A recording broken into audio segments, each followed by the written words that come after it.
Now, I wonder, is this God's way of saying, wake up? Wake up from your spiritual slumber. I told you before it happens, so that when it happens, you would know not only that I am God, but that I am at the door. I'm coming soon. I want you to be ready.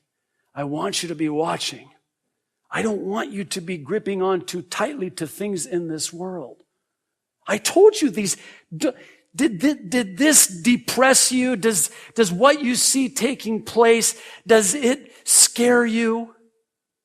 It shouldn't, because I'd already told you that it was going to happen. So why does it surprise you when it happens? It shouldn't surprise you when it happens. It should encourage you when it happens. So, because when it happens, you'll know that your redemption draweth nigh.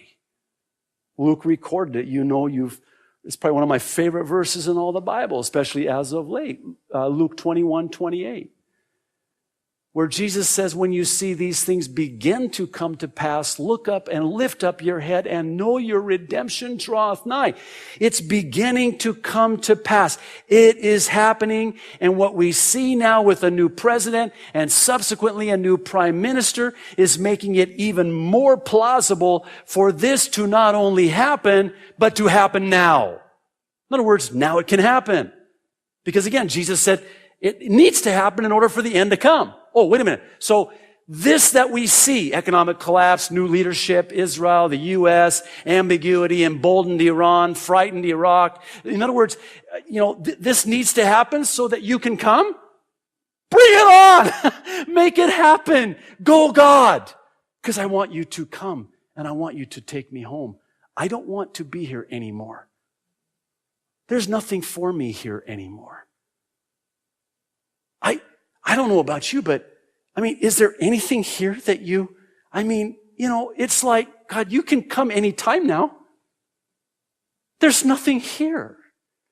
Sure, there's a bitter sweetness because there's so many loved ones and family members and friends who don't yet know Christ, but let me encourage you with that as well. Do you know that after the rapture, before and during the tribulation, there is going to be a multitude of people who are going to come to Christ. They won't be the bride, but they will be saved, and we call them tribulation saints. They're serving at the throne. The bride that's raptured up before the tribulation is seated on the throne. There is a distinction there. It's kind of interesting. This last week, we had our neighbors who are Buddhists. In fact, they have two kids, relatively close in age to my boys, who have been witnessing to him for the last 2.5 years since they've lived next door to us. One time it was so heartbreaking. Levi, bless his heart, I think he was 6 at the time, took his Bible and wanted to, and asked the older, girl, neighbor, can I share with you something in the Bible about God's love? And he was going to, read for her John 3:16. And she said, no, thank you, and got up and left. I was like, Levi comes crying into the house. Mama, she didn't want to hear about Jesus. I said, listen, their dad is the Buddhist minister. Can't you start off with something a little bit, but be bold, but, whoa, this was, it's not likely that, you're going to be able to get through. So just keep praying for them. But anyway, they moved, Thursday. And our boys we're going to miss them. They were good kids to play with, good friends, good neighbors. And so it was kind of interesting. We were coming to church. I always bring Levi to church with me on Thursday nights. And we're on the way to church, and he's talking about how that he's afraid for them because he says they're not saved and he doesn't want them to go to hell. Oh, just take my heart, just rip it out of my chest. And I tried to encourage him. I said, Levi, you keep praying for them. After the rapture and during the tribulation, there's going to be a multitude of people who are going to get saved. He said, well, how are they going to get saved if all of the Christians have been raptured? I said, well, there's a lot of ways. First of all, there's going to be 144,000 and also the everlasting angels spreading the everlasting gospel, the 2 witnesses. Plus, here's the really cool thing. There is a myriad of websites that people will be able to go to where you click here after the disappearance.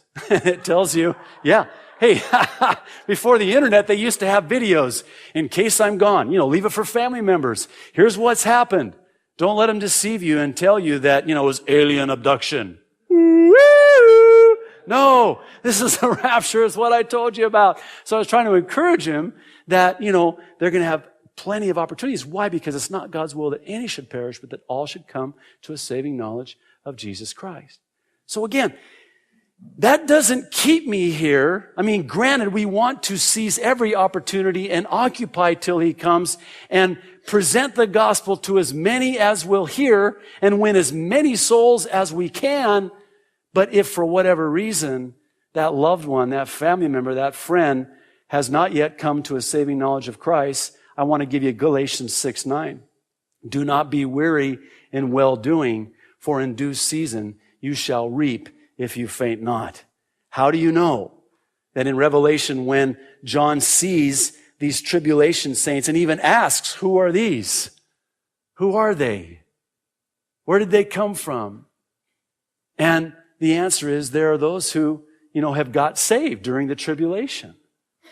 So, you might be surprised when you, after the tribulation at the wedding supper of the Lamb, who RSVP'd. It might be that neighbor you've been praying for, that friend, that family member. It's been said there's going to be 3 different responses when we get there. First, at the rapture, our first response is going to be, I made it! I'm here! Oh! So like for the first, 500 jillion years, that's going to be our response. The second response is going to be, they made it? You know who I'm talking about too. That's that coworker you're thinking, they'll never get saved. The third response is, more sadly, where are they?